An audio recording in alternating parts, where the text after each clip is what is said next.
Welcome to Thai Union conference call for first quarter earnings. We have top executive here joining us today. Let me introduce Mr. Ludovic Garnier, Group CFO. Hi guys, good afternoon for the people here in Thailand and good morning for those in the US. And Ms. Narisa Pahunrat, Group Accounting and Controlling. Good evening, everybody. Glad to have you all here with us. And myself, Gauri Thong Samang, Head of Investor Relations. So now please allow me to pass on the stage to Mr. Ludovic to begin the session. Hi everyone. So we have, I think, some very good news to announce to you today. Maybe you have seen already on the SET website our numbers, but we have many good news to share with you, and I hope you will be very pleased with our results, which are very strong. So just moving to the slide number 5. So here, just the key highlight for the quarter. Top line is at 31 billion baht, very steady, very stable compared to last year, and I will get back to this one. Gross profit is high at 17.7%. OP, operating profit, is at 1.9 billion baht. This is very high for Q1. And net profit is very unusual for us for Q1 and stand at 1.8. And in fact, we are growing the net profit by 77% compared to last year. If I just get back to each of these components, top line, if you remember last year, we generated quite a heavy growth in Q1, thanks to the panic buying and the pantry loading happening in Europe and in the US. Of course, in 2021, we don't have any more this impact, but you will see that we have a normalization in the ambient sales, but at the same time, we have a very strong push in our frozen category and also in our pet care and value-added category. And this is why overall we managed to deliver the same performance compared to last year. We have a small growth, including the effects, and a very small decline, excluding the effects. But overall, I think we are very proud of this Q1 performance. Just want to remind you also that in Q1 21, we had to face with the COVID-19 peak in Thailand, in Samut Sakhon at the beginning of Q1. Plus, and we will get back to this also, we had to face with many logistic issues happening due to the container shortage. Despite all of this, delivering the same sales as in Q1 2020 is a great performance, and I really want to thank all the Thai Union teams everywhere because it's a huge piece of work. Gross profit margin, I mentioned this one already. Absolute amount at 5.5 billion baht. In relative amount, it's 17.7. Very consistent with what we have been delivering since Q2 already last year. We told you that the target for this year was 17% on average over the whole year.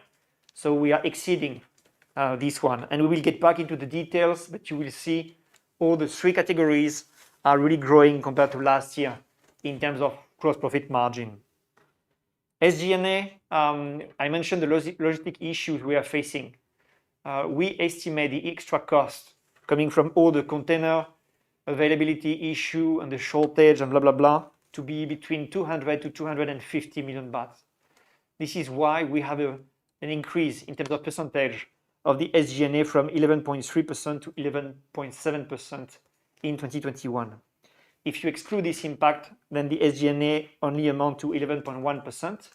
It's a bit slow compared to usual, and it's mostly explained by some marketing campaign activities, which will be postponed to Q2 and Q3. Okay, we have a different marketing campaign phasing compared to last year. But overall, OP for Q1 is stand at 1.9 billion baht, very close again to the performance we have been delivering in Q2 and Q3, and this is excellent. I think the key change compared to the previous quarters is below OP. We also have some good news. We have some FX gain. If you remember, in Q1 2020, we generated some FX loss by almost 260 million baht.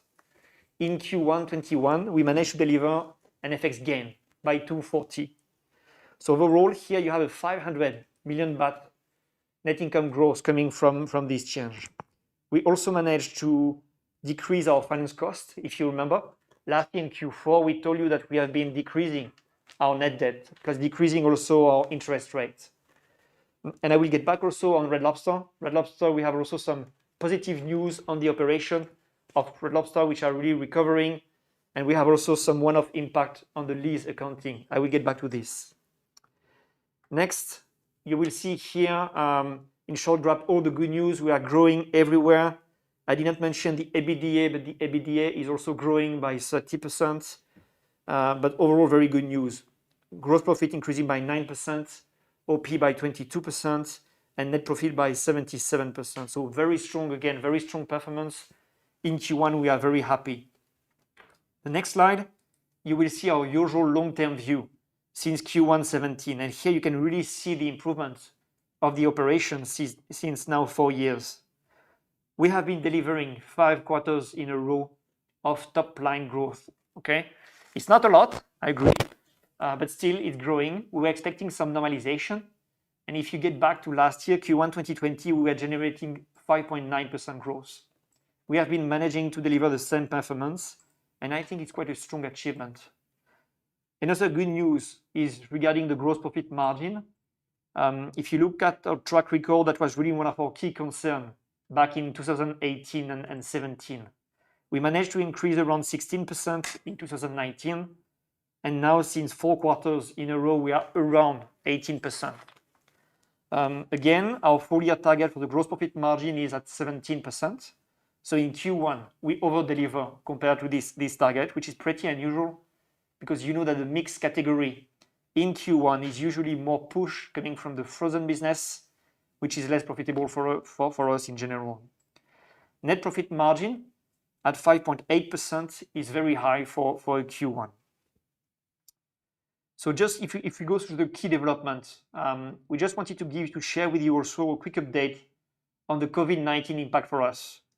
We have been managing to keep all our operations uninterrupted since the beginning. We had only one exception in Ghana. If you remember, in 2020, our factory in Ghana was closed for a few weeks. But apart from that, everything is working almost normally. I mentioned to you the peak of COVID-19, which happened in Samut Sakhon, where we have our operation in Thailand. So we had a bit of delay. We had some specific measures in Thailand, but now all the employees get back to work and everything is working normally. The vaccination campaign is also going on. Of course, we fully comply with the local regulation. And of course, it depends on the vaccine's availability. But right now, we have made some great progress in the Seychelles, in the UK, in the US, and also in Thailand. We have been continuing to support the local communities, and you can see here we made some donation, some food serving in Samut Sakhon. We provided also some funds and some power strips to some hospitals. So we are really willing to help. We know that Thai Union has been quite lucky during this COVID-19 pandemic, and we are really willing to help all our consumers and the ecosystem around us. Next, just a quick feedback also, and we communicated on that in Q4 earnings release. We told you some news regarding our 2025 corporate strategy. And here you have a small graph where we are summarizing the key elements. You can see here on the top all the progress we make in our core business. So first of all, we told you that we have a program for branded business, which is already ongoing in Europe since 2 years and in the US since last year. This is ongoing and this will continue. We have also great efforts regarding our manufacturing. We want to improve, we want to move to much more automation. So our R&D team are working regarding the factory of the future. And then we have 3 different steps. You will see here we have the culinary project. We mentioned in Q4 2020, the factory is starting to be built. We'll get back on this one and should be up and running in 2022. Healthy living, we have some examples of this one, so I don't comment that much. And then we'll have some sustainable packaging commitments planned for 2025. If you look at the bottom part, these are all the key developments regarding the new value and enhancing businesses. I go quickly on this one. We have one specific slide just after, so I don't need to repeat everything. You can see here on the right, and we just remind you our target for 2025. We want to achieve 10% of our top line coming from innovation with gross profit margin higher than 20%. We want to beat also the inflation, and we want to achieve 3% annual conversion cost improvement until 2025. And in terms of EBITDA, we have a target in USD, which is between $450 to $550 million in 2025. Next, just a quick update also. Here you will see 3 areas where we wanted to do some specific communication. First of all, on ingredients, we told you that the new factory in Germany is operating since April 2021. The audits are currently going on. Of course, we have a bit of delay because of the COVID-19 restriction in Germany. We have launched also some products, the crude oil, the unique DHA, and the unique bone tuna calcium powder. We are also building a new factory in Thailand, a protein factory.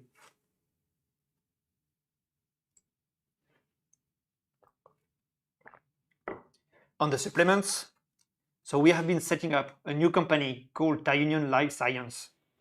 And this company will be distributing some products in Q3 2021. The 2 other joint ventures, we mentioned this one, Zivita by Interpharma and also Thai Bev. We mentioned this one in Q4 last year, and they will start commercializing their product in Q2 2021 and in Q4 2021. The last one, Alternative Protein, we told you that we launched the OMG meat plant-based protein, which are available since March 2021 in Thailand. Plus, we are planning also to launch some new alternative protein product range, more the shrimp product in Q3 2021. Just the next one, we do a quick focus on some products which were launched at Petit Navire in France. If you remember, so now we insist a lot on the healthy living and healthy products and healthy oceans. And here Petit Navire launched some new products in Q1. These products are MSC labeled, and they are rich in essential nutrients such as vitamin C, omega-3, and antioxidant. Here the idea is really to push further the Petit Navire market presence in healthy and nutritional seafood brand. They are available both online and also on the leading supermarket. We are very happy about this development. We have been working very hard on this one. There will be some more coming in the UK soon and also in the other countries, but this is the right direction, I think. Last, supply chain. This is now one of our strengths for Thai Union. We have been partnering with TNC, which is the Nature Conservancy, and we have a commitment to move to 100% electronic monitoring of tuna supply chain by 2025. You can see just below, we have also some other initiative on sustainability, but overall we are making some good progress. And you can see the last bullet point, our sustainability efforts really continue to be recognized. And you can see here some different examples where we have been recognized on this one. So here, just as an overview, very strong Q1 performance. We are very happy on this one. We will dig a bit more into the details thanks to Khun Amy. Amy? Thank you, Ludo, and hello again, everybody. Ludo have already mentioned a lot of, he already covered some of the key takeaways here. So, and one thing that is worth reminding is that we have our first quarter record high net profit, 77% improved year over year to 1.8 billion. And if you look at the absolute value, we gained 787 million versus last year. Part of it is from our strong operating profit. We gained 343 million, and the other part is from other non-operating expenses. We gained 444 million. Next, please. Tuna prices were down 4% versus versus prior quarter, and down 11% versus prior year. Prices at Q1 21 was $1,283 per ton, and outlook in April has already increased to $1,340 per ton. Prices are within our expectations. Next, please. We have already mentioned the revenue, 31.1 billion. So allow me to move to the next slide for more detail. Next, please. So here, mixed picture between our main three segments. And if you compare Q1 21 to pre-COVID-19, sales increased 6%. And we are very happy with Q1 21 performance when we compare to the normal situation. Move over to Q1 21 versus Q1 20, sales were stable. And if you break that down, we had increases in frozen, pet care, and value added, offset by decline in ambient. Ambient dropped 13% due to first, exceptional increased demands at the beginning of the pandemic last year. Second, container shortages this year causing delayed shipments. Frozen turned around and grew 10%.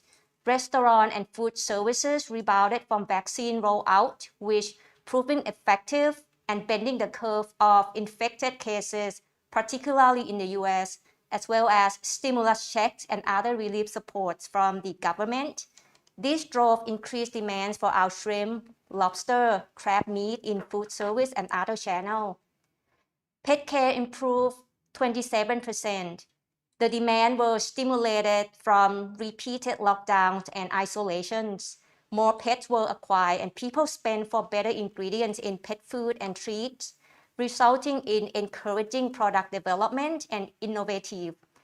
Our product portfolio expanded in both existing and new products. Next, let's go back. Next is value added. Let's go back. Value added grew 10% year over year, led by packaging business, who supports canned and pet care products of our own and external market. FX impact was positive 78 million from gain in euro, offset by loss in USD. Next, please. Let me add maybe just one thing on this one. I think this is a very important chart. If you remember last year in Q1 2020, when we were generating quite a high growth compared to last year from the ambient business, there were many questions regarding how sustainable the growth is. And I think with this chart, you can see very well the interest for Thai Union having a very diversified portfolio. Here you can see in Q1 2021, we indeed have some normalization of our ambient products. You can see this on the left. But then you can see that the frozen product and then on the right, the pet care and value-added products are really compensating the decline coming from the ambient. I think this is a very important chart. We strongly believe that with our unique positioning, which is combining ambient, frozen, pet care, and other, we are very well positioned. And you can see here in Q1 that we managed really to deliver the same very strong performance that in Q1 2021. So I think it's a very good point to keep in mind. Back to you, Amy. Thank you, Ludo, for adding all good information. So next, please look at revenue structure is well diversified. And in terms of regional mix, there were changes coming from USA sales shift to 43% of sales of total sales portfolio, driven by 6% sales increase thanks to frozen recovery. Domestic also shift to 12%, driven by 5% sales increase, mostly from pet care. Europe reduced to 27% due to 11% sales decline, resulting from panic buying in March last year. Next, please. Gross profit, like Ludo mentioned, improved 9% year over year to 5.5 billion, thanks to growth in pet care, value added, and frozen, offset by softened in ambient. And in terms of gross profit margin, all segments improved, and margins have been consistent in the last 5 consecutive quarters. Next. Here, operating profit was 1.9 billion, increased 22% year over year. Moving to cost, higher SG&A 4%, primarily due to higher logistic costs, offset by lower marketing and advertising and other selling expenses. we control unnecessary spending in the level where operating profit is leveraged. Next. Let me just add on this one, because I think it's a very important point. The OP we say in Q1 21 is 1.9 billion baht. Okay, if you compare last year, it was 1.5, benefiting from some push on the ambient sales. But if you compare to before COVID-19 in Q1 19, the OP during this quarter was only 1 billion baht. So here in 2 years, we have been managing to increase from 1 billion baht to 1.9 billion baht. Very important. This is one of the key drivers for strong performance in Q1. You could see that the mix of our category has really changed in Q1, but very strong OP. And even in the OP, we mentioned that in the SG&A, we have some extra costs coming from the logistic issues and the container shortage. Of course, we have been in discussion with our customers, with our supply chain partners on sharing these costs. So it does not mean that the 200 and 250 is an impact bottom line. It's a clear impact in our SG&A. We have been managing to pass through some of these costs to our customers and also to our supply chain partners. But overall, we are really delighted with this Q1 OP. Back to you. Thank you. EBITDA was 3.4 billion, increased 30% year over year, driven by favorable non-operating expenses, mostly from FX gain as a result of Thai baht depreciated against the USD.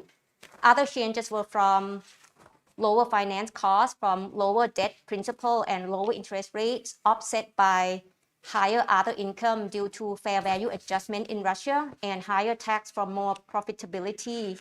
Regarding share of profit movement, this will be illustrated later by Ludo. Next, please. Net profit for the quarter, 1.8 billion. Next. So here there were 2 one-offs for the quarter. One was Red Lobster lease adjustment for the amount of 154 million after tax. 2 was 73 million fair value adjustment in Russia due to the business was underperforming. Net profit excluding one-offs was 2.0 billion or 100% improved year over year. Next. Earning per share was 0.37 baht in Q1 21 versus 0.20 baht in Q1 last year. Next. And here, Red Lobster. I'm going to pass this over to Ludo, please. Thanks, Amy. Red Lobster, so we have 2 key topics to mention to you, and this is our usual slide where you can see all the details of Red Lobster contribution in our numbers. The first news is on the share of profit coming from the operations. Red Lobster is generating some profit in Q1 2021. You can see 81 million baht to be compared to a loss by 111 last year. If you remember, March 2020, peak of the COVID-19 in the US, we had many restaurants in the US being closed, which explained the loss which happened last year. We were expecting the situation to improve, and we were expecting Red Lobster to be around break-even in Q1. They have been over-delivering compared to our own expectation, and the operation have been very successful. There are a few explanations from that. Some of them are maybe one time, I would say, because we were benefiting in Q1 from some stimulus check, some free money provided by the US administration to many people. And some of these people have been spending this money in our restaurants. So we've been benefiting from this one, and the same for the whole restaurant industry. Apart from that, you know that Q1 is always a very good quarter for Red Lobster. This is Lent period for the Christians, and many people go to the restaurants at that time. And in Q1, we could see that. But we have also some feedback from Red Lobster management saying we start to see some customers we have not seen since 1 year. We can see the vaccination campaign in the US is very successful. You can see that with the numbers. And now people feel more and more trustful, and they can go back to the restaurants. The whole industry has been benefiting in Q1 from this increase, and Red Lobster particularly. Of course, we will need to follow up on over the next quarters, but this is a very good news, and we are very happy about this one. We are still a bit careful on Red Lobster. If you remember, last year they have been generating 1.2 billion baht.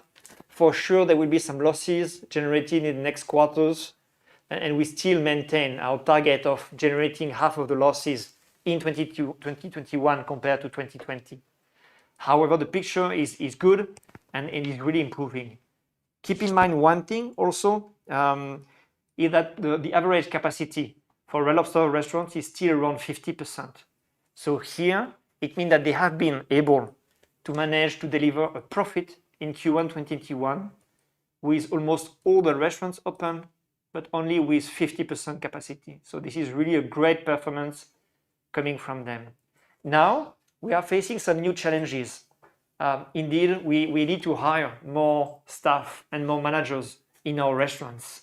And there is a high competition on these people, plus the fact that the administration is providing some free money to many people is not a good incentive for many people to get back to work on this one. So you can see now, and you could see there were a lot of articles in the newspaper recently on this one, of people trying to hire more workers and more staff. So the first good news is really Red Lobster is back to profit in Q1, and this is a very good news for all of us. There is a second news, which is the second line that you can see here. Share of profit coming from the lease accounting adjustment, which is a loss by 307 million baht. So where does it come from?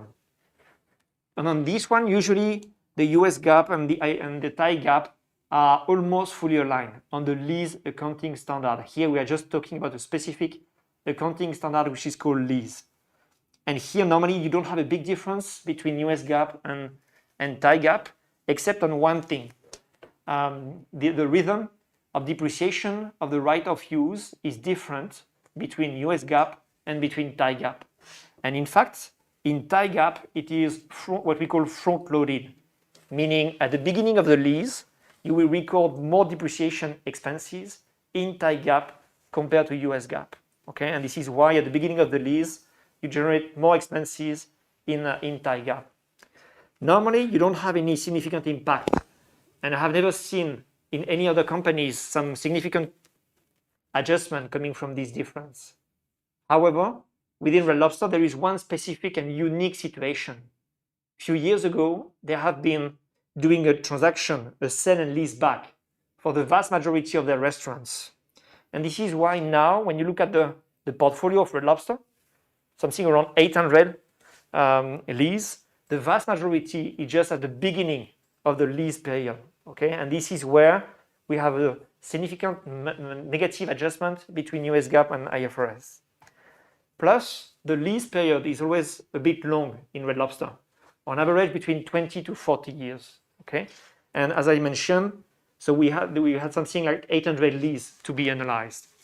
So here, it took us a long time really for us to assess these differences. Initially, we thought beginning of 2020 that there was no impact coming from these differences because we could not see anywhere any difference coming from that.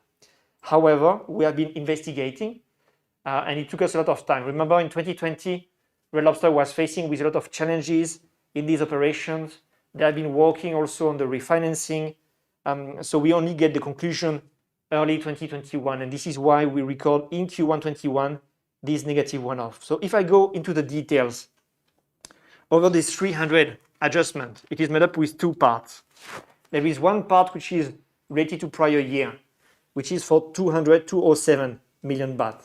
There is another part which is specific to Q1 2021, which is 100 million baht. So the total impact on the share profit is minus 307 million baht.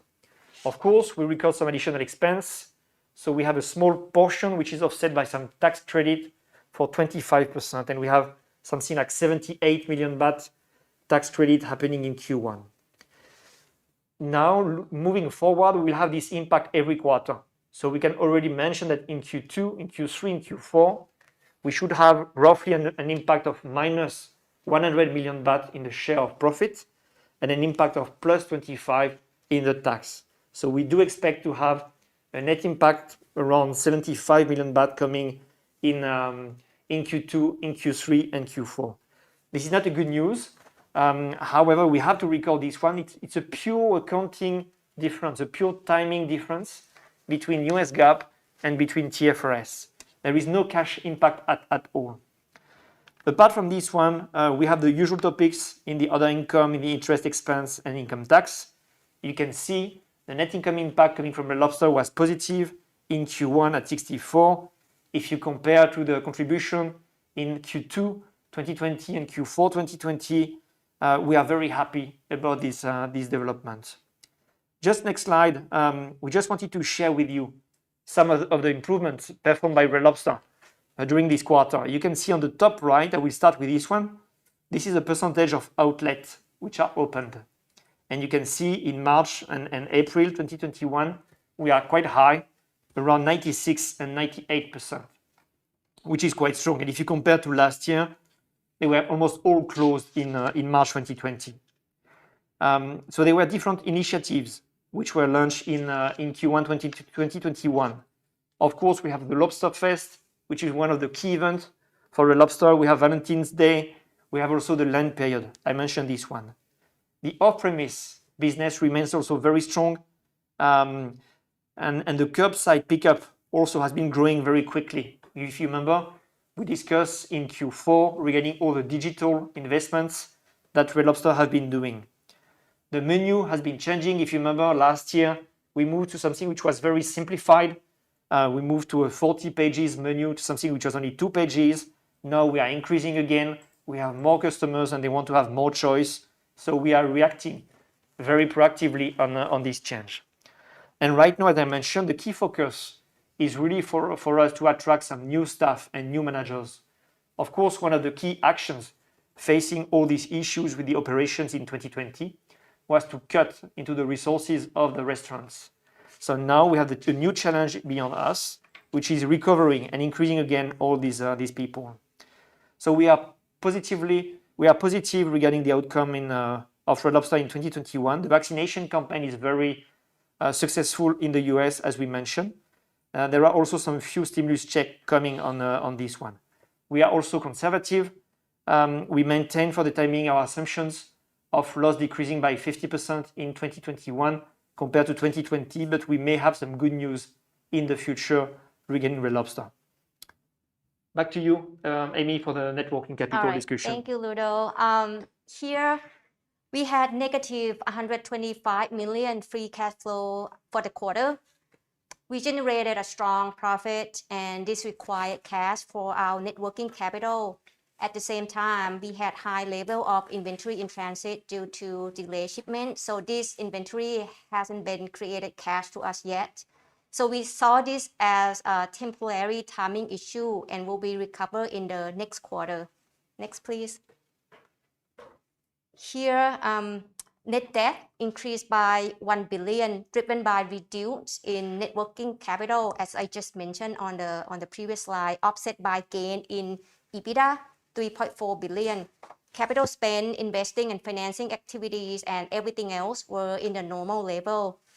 And net debt per equity ratio was 0.93 versus 0.94 at the beginning of the year because equity increased more than debt increased. Next, please. Here our interest-bearing debt funding. The debt was diversified to different currencies through the new sustainability-linked loan program. In Q1 21, Thai baht funding was reduced and increased to USD, Euro, and Japan yen in order to reduce the currency volatility. And on the right-hand side, by maturity, changes were from long-term debts that are mature in 2022 were reclassified to short-term, as shown on the right bar. Shift was from 14% to 37% in Q1 21. Next, please. Financial ratios, they all healthy. Return on equity and return on capital employed were improved to 15.5% and 10.4% respectively. Net working capital was high from temporary increase of inventory and net debt per equity was healthy at 0.93. Next, I'll pass the presentation to Khun Gail. Thank you, Khun Amy. So for this slide, we show you the average raw material prices. Starting from average tuna price was $1,283 per ton, or a drop 11% year-on-year in first quarter. The shrimp price was stable year-on-year at $140 baht per kg in first quarter. However, the average salmon price was declined 23% drop year on year. In April, we see the key raw material prices movement still remain in our expectation. Next is on the currencies. In first quarter this year, Thai baht weakened against euro and pound currencies, while strengthened against the US dollar. So this partly supports our sales growth in first quarter this year. And also for the three core businesses, this quarter, we saw higher sales portion from pet care and value-added business unit. The ambient sales portion still at 43%, frozen and chilled seafood at 39%, and pet care and value-added sales at 18%, which is higher from the past quarter at about 15% to 16%.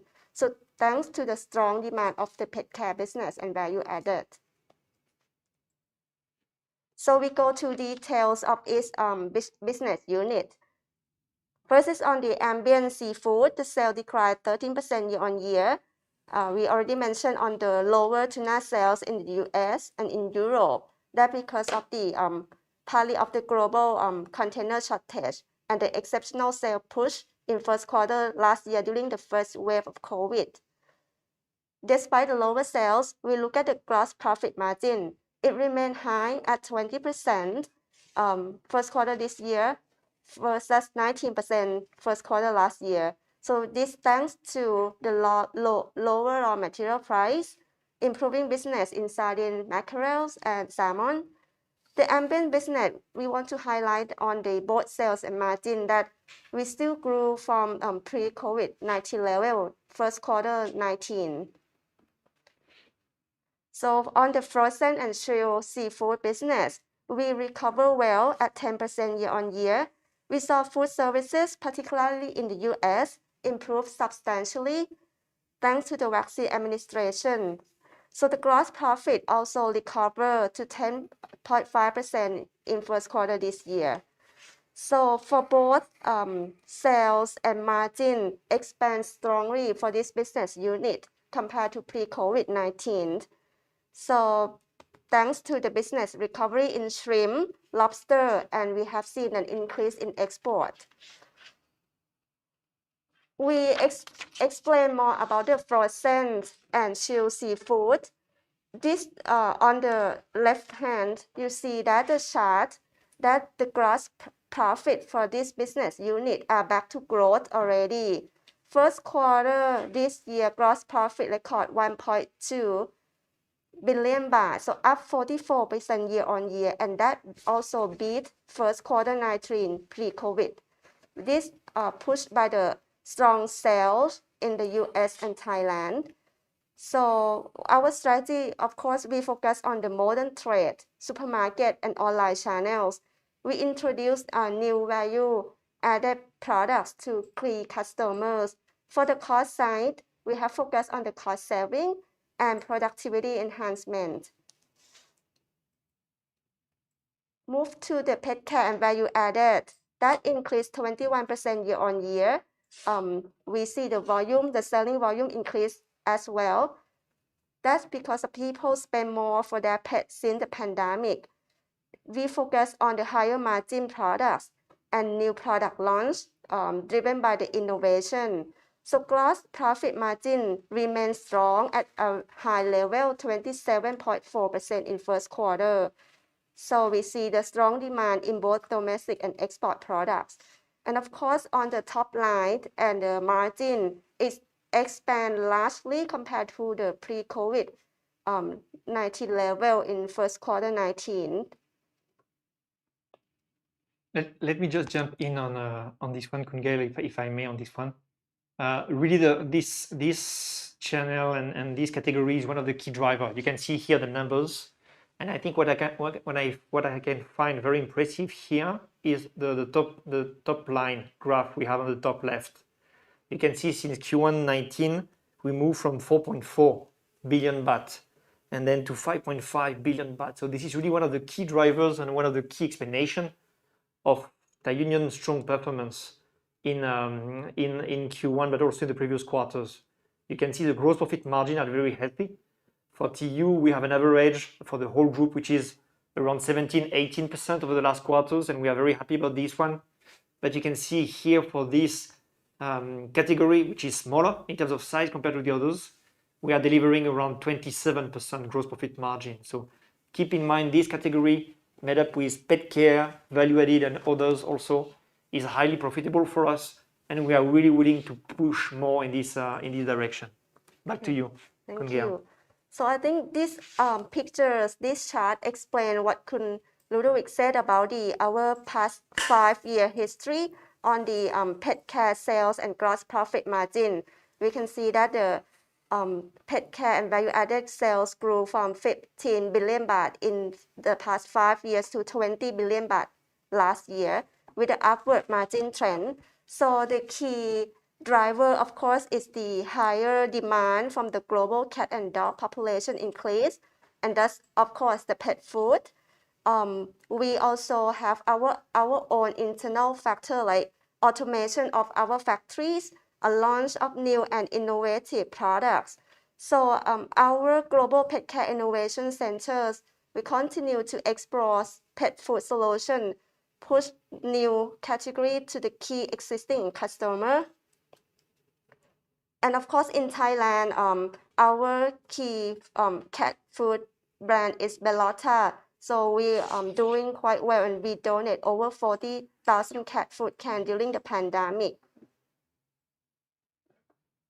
And this is the sales portion by geography. It has increased slightly for the North America thanks to the recovery of frozen and chilled seafood business. So we go detail in the North America, that sales increased by 6% year-on-year in Thai baht term. The U.S. frozen seafood business of lobster and shrimp sales increased substantially, like 50% year-on-year. And also we see the Red Lobster operation also marked the profit in first quarter. So this was thanks to the vaccine administration that have promoted a favorable environment to the food services in the U.S.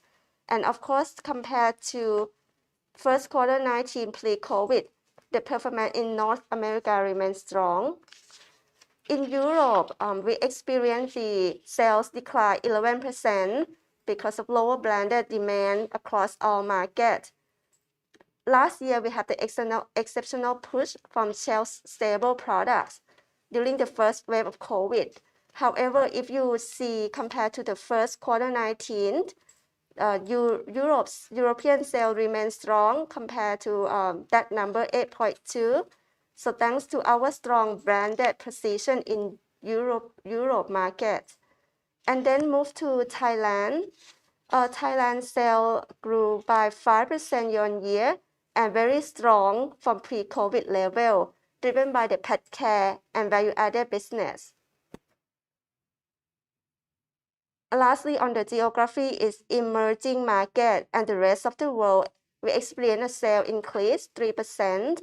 So mostly we see a strong sales in tuna segment in Middle East market.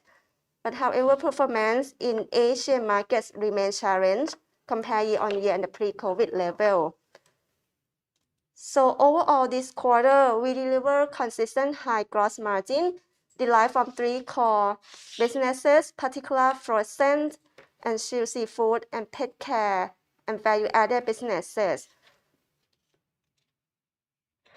Lastly, of course, we maintain our financial guidance for this year. We can highlight the key monitor that would be the global container shortage, the pandemic situation, and also the FX, the currencies. That would be key monitor for investor to look at that. But of course, 2021 guidance is maintained. And lastly, the last slide, we emphasize our Thai Union. We have commitment to the healthy living, healthy ocean, and the 2025 corporate strategy. So this is wrap up our presentation. Now it's Q&A session. Please feel free to submit your questions in the chat box. and our IR team will ask those questions for you.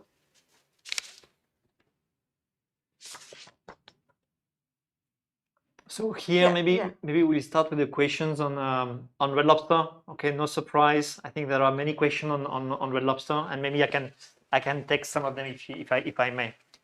The first question is, what do we have in the other income of Red Lobster? Khun Gail, can we get back to the Sure. details of Red Lobster, please? In the other income, we have two significant components. We have the 8% preferred interest that we record on the preferred shares, and there is no real change this one quarter after quarter. There is only some changes coming from the FX. So this is one impact. And the second one is we are benefiting from some management fees provided by Red Lobster. You can see here in this chart, this is the line other income. So the amount is very stable, around 240, 250 million baht every quarter. This is coming from the 8% preferred shares. There is one extra amount in Q1 21, which is the management fees.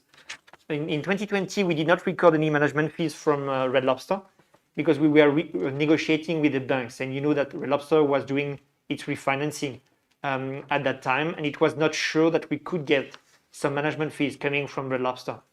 In Q1 2021, we finalized the refinancing, and we did record a catch-up over 2020 management fees. We did not record our management fees coming from Red Lobster in 2020, and this is why you can see a small increase in the line other income in Q1 21.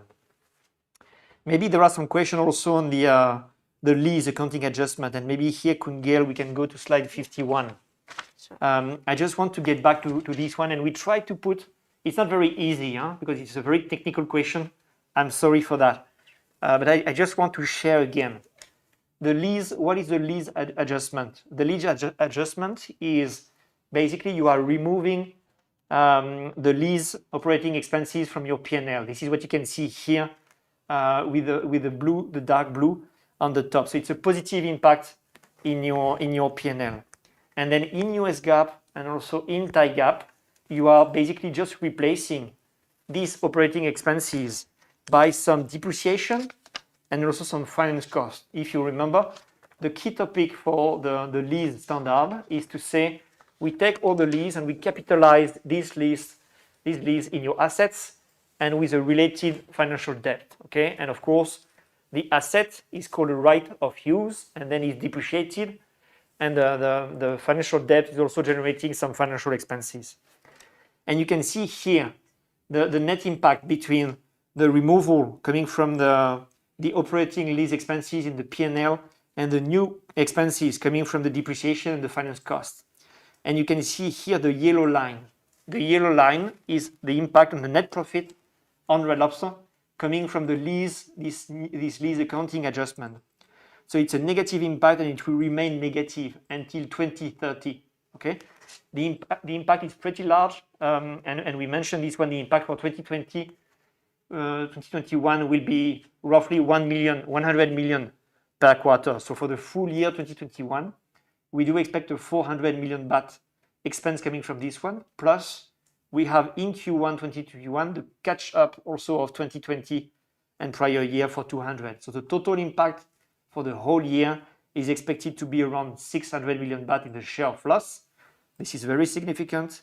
Please keep in mind that we have also some tax credit for 25% of this amount, which will partially offset this amount. Again, I insist, it has nothing to do with the real performance coming from Red Lobster. This is again a pure accounting difference. Don't ask me why there is such a difference, but it is a fact that there is a small difference in the rhythm of depreciation, which is front-loaded in Thai GAAP and which is not front-loaded in US GAAP. So we'll continue. Can you get back to the Red Lobster slide, please, the details? Moving forward, we will share with you this table where you will see in the first line the share profit coming from the operation, and then in the second line you will see the share profit coming from the lease accounting adjustment. Okay. So the first line that you can see here is fully comparable with the past. There is absolutely no change. And they have been generating a benefit in Q1 2021 by 81 million baht. Just below, we have the impact on the share profit coming from the lease accounting adjustment. We have 100 coming from Q1 21, 207 million baht coming from prior year. Moving forward, you will see a minus 100 roughly as per our estimate in Q2, Q3, and Q4. There is another question still on Red Lobster. I tried to cover all of them. Does the target to lower loss from Red Lobster by half include the impact from increase in the lease expenses? No, it does not. If you remember, last year we did in Q4 2020, we did communicate to you this target of Red Lobster decreasing their loss by 50%, and it was before this information regarding the lease accounting adjustment. So clearly, it does not. Right now, our assumption is on the first line, share profit from operations, to have Red Lobster decreasing their losses at least by 50%. Last year, in 2020, the full year impact coming from Red Lobster was minus 1.2 billion baht. So we want them to achieve and have a loss of 0.6 billion baht, excluding the lease adjustment.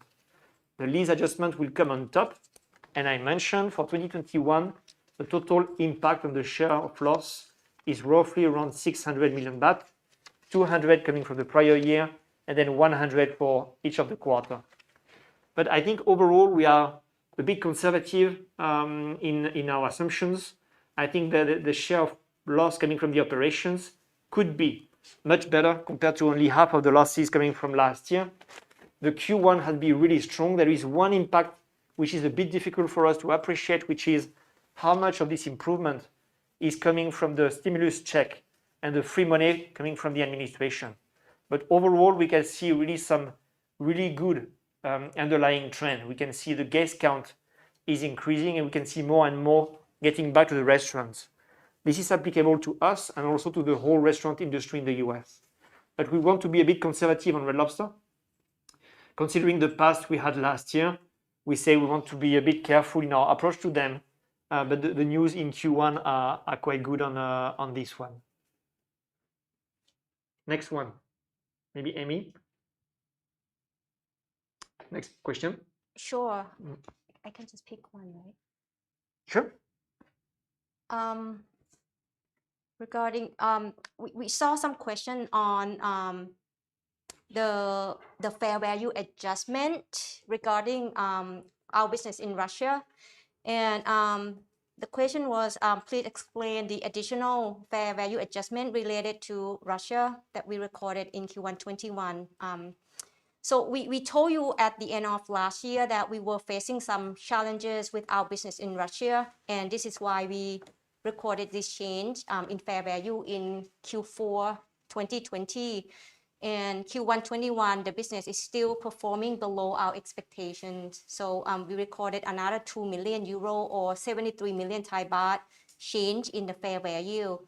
We can now see some kind of stabilization for this business in April to be confirmed in the following months. Maybe I take next one. Next one, we have a question regarding a fire situation happening in Germany in April 2021. And indeed here, if you go through our financial statements, you can see in the subsequent events, we have one specific paragraph regarding a new fire, unfortunately happening in Germany. So this happened in April 2021, so after the closing. We have something like 4 or 5 factories in Germany, and there was one fire happening in one of these factories in Germany. If you remember, in 2019 and in 2020, we had 2 very large fire incidents happening in Germany also, but in a different factory, in our brand new facility called TUMN. And then last year, we have also a fire destroying one factory in Canada. Now we have in Q1 a very different situation. The fire incident is much less serious compared to these 2 large incidents. Yet our production in this facility is stopped.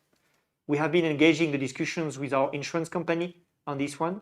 We are sure that the damages will be covered. At this stage, today, we don't have any view on the potential damages.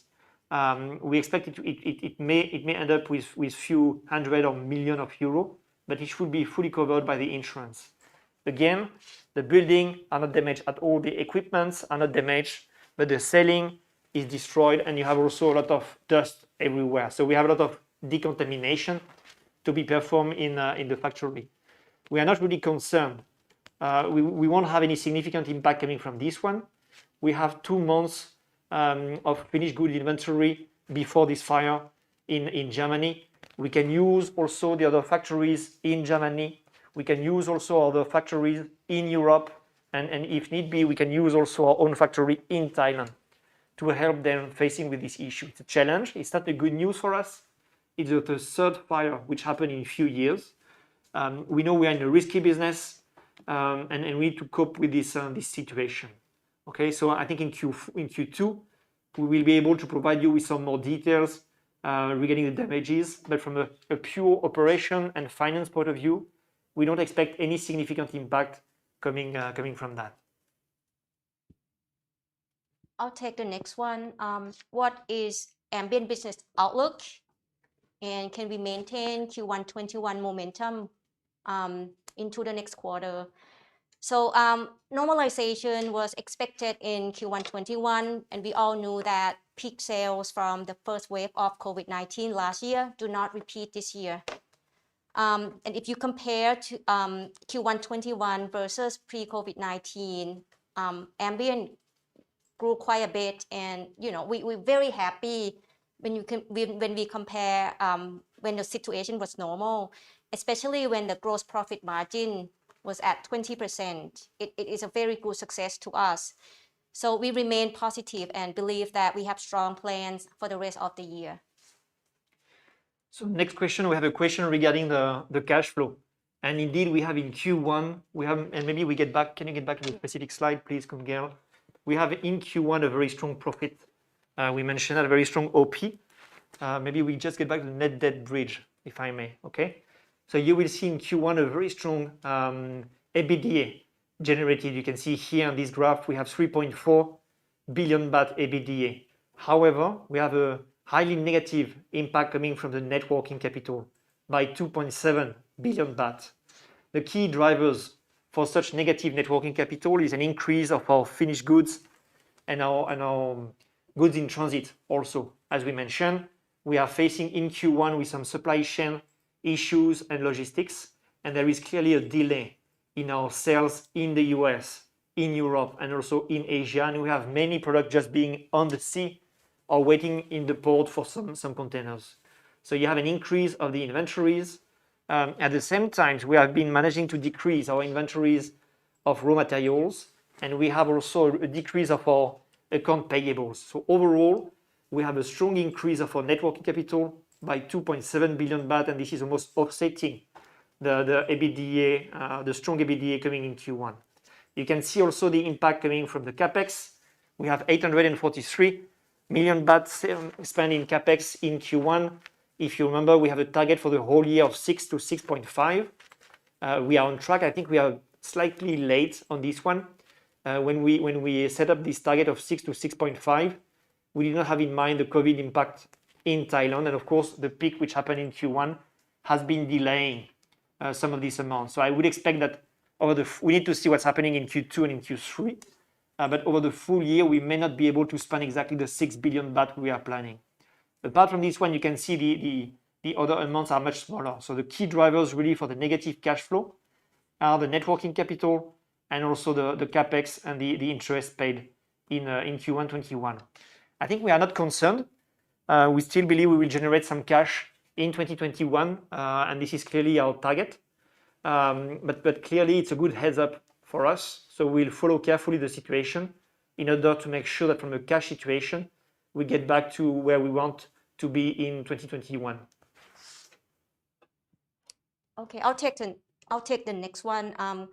Our gross profit margin seems to be gradually eroding since Q2 of last year from 18.2% to 17.7%. If we compare from our track record, 17 and 18% is very strong, and 18% last year was all-time high record for us, with some exceptional push in ambient from COVID-19, and we are now at 17.7% versus 16.2% last year. We are very happy with this performance. So maybe I take the next one, and here we have some questions regarding the Q2 2021 in terms of revenue, in terms of segments. I think what we can say, you could see the picture in Q1 2021. Basically, the ambient category is declining, but this decline in terms of top line is fully offset by the pet care, value added, and also the frozen categories. We do expect this positive momentum to continue in Q2 2021. I think we are a bit surprised, and the decline in the ambient category is a bit stronger compared to what we were expecting. And on the flip side, the growth on the frozen and the pet care and others is also a bit stronger compared to what we were expecting. So all in all, we are almost in track compared to what we want it to be, but with, however, a different portfolio what we have. In Q2, and maybe you get back to the 5 years graph, if you can see this one. We told you that we have a growth target for the full year 2021, which was between 3 to 5%. We maintain this target for the whole year. If you get back to Q2 and to Q4 last year, the growth, top line growth was not that high. You can see here 2.6% in Q2, and then we are just below 2% in Q4. So we believe that the growth will mostly happen during this quarter. So in Q2 2021, we do expect to have a strong top line growth. So this is for the top line story, and we maintain again our target of 3 to 5% top line growth. There will be one key driver, which will be, of course, the USD impact. USD is very important for our business. You know that we have something like 40% of our sales in the US. So depending where the FX rate, Thai baht versus USD go, we may have some challenge in this top line. But we had some issues in Jan and Feb because the actual FX rate was a bit far away from our budget assumptions. However, now it's improving, and right now the actual FX rate is very close to our budget operation. So we need to see how does it flow, but right now I think we are in good track, and we strongly believe that this very positive momentum that we have since 4 quarters now will continue over Q2, Q3, and Q4. We are very optimistic for the whole year. Just maybe one word on the gross profit margin. We told you that the gross profit margin was very high over the last 4 quarters. It will continue in this direction. We don't see any reason to change right now. The raw material price are still where we want them to be. Of course, we have some challenges here and there, but overall they are under control. There will be one topic to keep in mind, which will be the development regarding the logistic cost. We told you since Q4 and that it was impacted negatively our business. In Q4, we told you that we were expecting the situation to improve and to get back to normal at the end of Q2 2021. I think we are now revising these assumptions. We believe this difficult situation from a supply chain point of view will remain until the end of Q4. However, we believe the situation will improve, but it improves gradually, and it's much smaller, much slower compared to what we were expecting. So this is maybe the only topic that we need to keep in mind. But overall, the guidance is to say the momentum right now is positive for TU since 4 quarters, and we believe it will continue in the next quarters. Of course, we're not sure we'll be able to deliver such a high performance. In Q1, this is particularly high. You need to keep in mind that part of this one is explained by some FX gain. We have 260 million baht in Q1. This may not repeat again every quarter. If you remember last year, we had some FX loss in Q1, and then after we had some FX gain in the next quarter. So this one we don't fully control. But overall, the positive and the outlook is highly positive for our business. Next question. We have one question regarding the situation of Avanti, our associate in India. And of course, you know, the COVID-19 situation in India is very challenging. So far, so we don't have yet the numbers. For Q1, they know they will release the numbers a bit later compared to us, plus we don't have exactly the same year end. However, it seems to be under control. They are facing with some challenging regarding their frozen product, but regarding their feed business, yeah, it was okay. I think they had some impact regarding the availability of their workers in Q1, and that's when they have been facing with some challenges in their frozen business. But from the last news we heard, the situation of the feed business was good on this one, but it will have to be confirmed with the numbers. If you remember in 2020, we were very impressed by Avanti's performance, which was very strong and in fact much better compared to our own performance in the frozen industry. So we'll see how it flows in 2021 in the specific context of COVID-19 peak happening in India. We just have one more question also on Red Lobster management fees in Q1. So here, normally this one is supposed to be recurring. But as I mentioned to you, in 2020, we did not record it. And if you get back to 19 or 18, normally we were recording this one every quarter. It was a bit different in 2020 because we were renegotiating and we were refinancing the company. And at that time, we were not expecting the management fees to be paid. Finally, it was concluded in Q1 21, and we could be managed to be paid for a portion of this one. So the 2020, for sure, there is a one-off impact happening in Q1 2021 on the payment of these 2020 management fees. But going forward, we will still continue to benefit from these management fees as we have been enjoying since the acquisition of Red Lobster. There is maybe some few more questions regarding Canada. And with the factory, we resumed the operation after the fire happening last year. We are right now investigating different possibilities on this one, and one of the possibilities for us to sell our business in Canada. So we have different options on the table. I think there will be more developments and more things to say in Q2 2021 for us. Right now, the direction is not for us to resume the operations there. Just for you to remember, the factory in Canada was mostly sourcing for our lobster business for chicken of the sea frozen in the US. And you can see in our segment category that the lobster business has been increasing in Q1 2021. What does it mean? It means that chicken of the sea frozen, our frozen operation in the US, has been able to replace basically this Canadian sourcing in Q1 2021. So we don't have any concern regarding the long-term operations, and it does not hurt our operation in the frozen channel. Few more questions. Seychelles, we can read some news that Seychelles is locking down again. Will this affect TU's operations? I think you are correct. We could read also in the past days some increase in the COVID-19 cases in the Seychelles. It's a bit weird because I think the vaccination campaign has been very successful in the Seychelles. So we need to see the development over the next days and weeks. With the COVID-19, the situation is highly volatile. So we need to manage on a daily and a weekly basis, okay? And we need to know that this is our new way of working, okay? You will have some peak of the COVID-19 happening in different locations. And this is our role and this is our task to try to manage it the best way we can. Until now, I think we have demonstrated that we are very successful in managing our supply chain. And again, apart from the example of Ghana, which happened for a few weeks last year, we did keep all our factories up and running during the COVID-19, and I think this is a great success. So we will follow carefully the situation in the Seychelles. The vast majority of our workers in Seychelles is vaccinated already with 2 doses. Now we need to see which variant are we talking about. At this stage, we don't have any impact at all in our production, but we need to manage carefully and to follow up over the next days and weeks.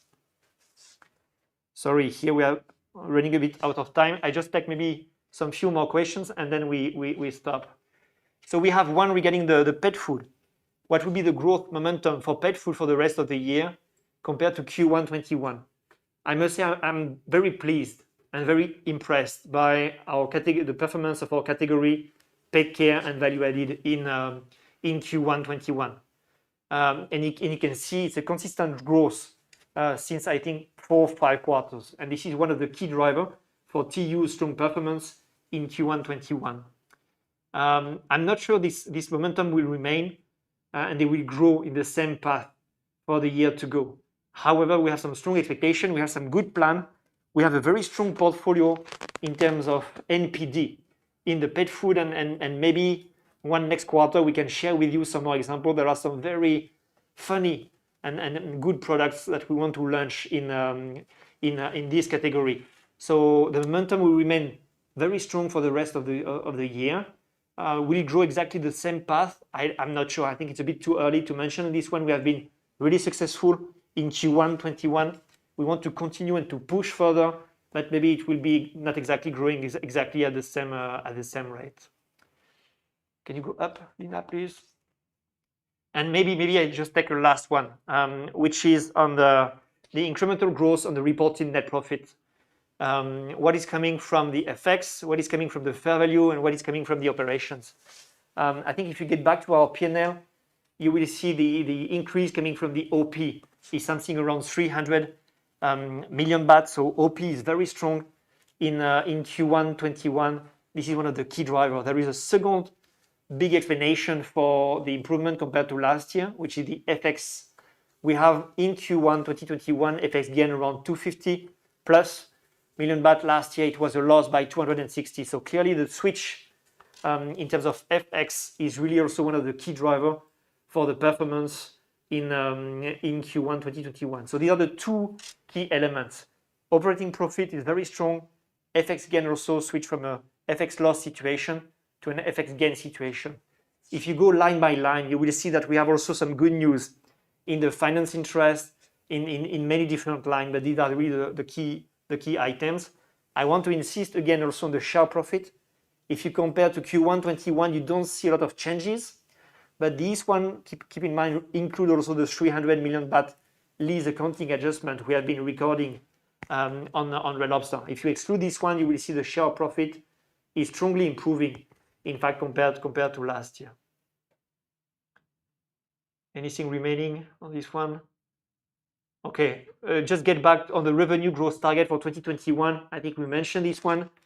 We said at the end of Q4 that we had a revenue target between 3 to 5% for the whole year. For the time being, we maintain this target, and I think Amy mentioned this one. In Q1, we are flat compared to last year. However, we have some strong expectation and strong plans to generate some growth, especially in Q2 and in Q4 2021, where if you look at 2020 performance, we are not growing that much during this quarter. So this is really where we do expect to have some growth.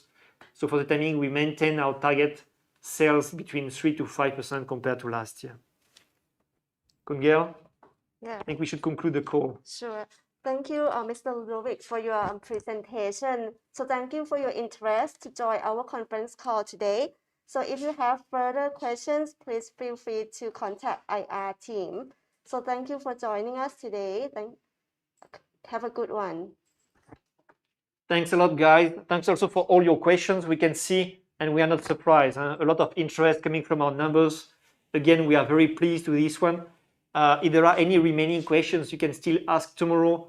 Tomorrow we have the physical, the online, analyst meeting. Please join this event. We can elaborate more. Khun Chirapong will be with us. He will share his own insight. But very pleased with Q1 numbers, and I think this is very encouraging for the rest of the year. Thank you, and see you again tomorrow. I won't be in the call, but Thanks a lot, everyone. yeah, any question, just let us know. Thank you. Have a good one. Thanks a lot. Thank you. Goodbye. Bye. Cheers.